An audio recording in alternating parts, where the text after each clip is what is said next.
Hey everybody, I hope you're having a great Sunday afternoon. We started this journey about 3 months ago, and I have to apologize because I truly thought that I'd be able to reach out more often and share what was going on, but sometimes that's tougher than we anticipate.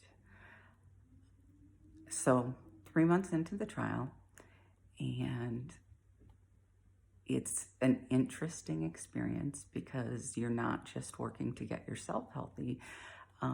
Everything they do in triplicate so that it can go towards the trial as well as the medical records, all of those kinds of things.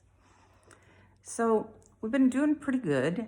And week before last, I got phenomenal news. There's one specific number, my IgG, that my doctor is very, very concerned with.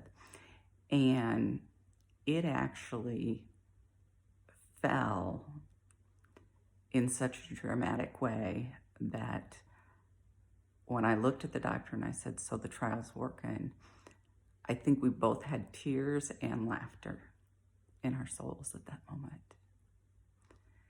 So I had that treatment. That was on Wednesday, 2 weeks ago. And then Thursday I came home. I came home Wednesday, but Thursday I get here and I'm very, very tired. So I sleep. I sleep Thursday and I sleep Friday.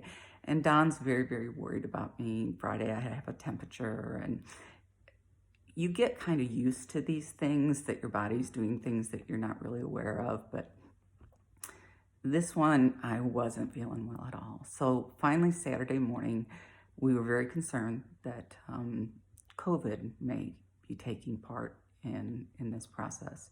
And the beautiful thing is, at a cancer center, you go to the urgent care there, and there's very few people with COVID. And so they're able to give you amazing care for that. So we went in and they started doing all the testing, and what ended up as an emergency room visit turned into 4 days. And I had a severe case of pneumonia, and it's pretty much gone now, but a severe case of pneumonia. The great news, though, is I think I'm only going to have to miss 1 week of treatment. They took me off of it last week while I was healing, and I go back this Wednesday, and they're going to retest all my blood and make sure everything's okay. And we're going to go ahead and move forward with the trial as long as everything's in place. So it's an amazing experience. There's ups, there's downs, there's times you're alone, there are times where you get home and there's 6 phone calls waiting, and anybody that knows me very well knows that I'm not the best at answering phone calls. So fortunately, my husband will do that for me. But as we said all along with these videos, this is more the emotional side. What is the toll? What is the promise that a trial gives you? And in this world of COVID-19 and having to go to the hospital by yourself, how do we navigate those waters? And so one of the first things that my husband did for me is he didn't like the fact that I was going to have to sit in chemotherapy all by myself once a week. And so having grandchildren and having taken their flat Stanleys all over the country, Don created flat friends for me. And I have all kinds of flat friends. These are a couple that I really love. This one is of my grandson, and I'm not sure what they told him, but I think he thought he had to be the doctor.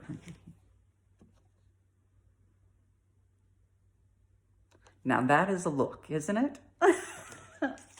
And then here's my beautiful sister. And everybody that comes in wonders why I have a picture of myself.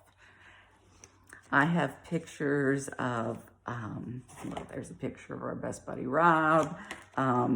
This one's beautiful. We love to go to Italy, and we have a beautiful family that we love here. And this is myself and the 2 daughters one evening after dinner, just sitting around, hugging each other, loving. So there's ways that you can not be alone. And Flat Friends that's one of them. And it starts conversations with the nurses and allows us to get to know people. I will tell you this, if you ask the nurses how they're doing, they are so excited because nobody's asking them. They're asking every patient, but nobody's really asking them. This journey is tougher than I thought it was going to be. Some days I feel fabulous, some days I don't. With all of the other things going on in the world, I spend a lot of time at home, very little out. That's okay though. That's okay. I love my house. It's beautiful, and still get to cook, those kinds of things. What I have realized though is having people to reach out to is really important. When I look at the statistics for suicide, cancer patients have doubled in intensity in terms of suicide.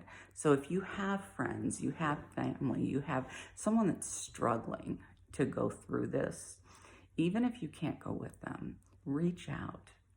Reach out. This is a tough time for all of us. But when you're dealing with something like cancer on the other end, it can even get tougher. Now, my grandsons and I, we have been learning the art of letter writing while this is all going on. And so I sent them cards and stationery and some stamps. And so we're sending things back. And I'm just going to share this one as I close. But I think it's probably an indicator of the whole Ryan family. Because he sent me, this is my 8-year-old grandson, he sent me back a card. And in the card was $1, walking around money. And so he proceeded to tell me how everybody needs to have walking around money. And here's my $1 for walking around money. And by the way, you really can't send a card without sending money. That's what he wrote to me. Now, I don't know if you guys see it the same way, but I think I'm about to get set up. Well, friends, let's all keep praying for each other. Let's all keep praying that things go well. If it hadn't been for pneumonia, my numbers would be so good. And we'll find out next week what they are, but I have total confidence in Moffitt and the system and the process, and most of all, God. So I'm going to try,